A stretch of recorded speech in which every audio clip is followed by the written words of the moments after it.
2002 نيسان جي تي ار ار 34. طبعا 2.6 لتر الماكينه، توين تيربو تشارج.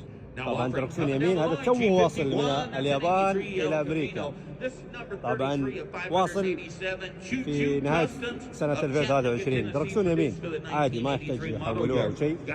بس يا اخوان، سؤال لمحبين الجي تي ار، وين يوصل سعره؟ هذا السعر متوقع من 500 الى 650 الف دولار. يعني وين؟ اعطونا سعر الطلوع هذا الكبير ما شاء الله في فتره بسيطه. طبعا هذا جي تي ار ام سبيك، طبعا يعني ليمتد، واحد من اصل 24. هذا ممكن بالالوان، ممكن بالمواصفات، يعني 2.6 غني عن التعريف. جي تي ار غني عن التعريف يا شباب.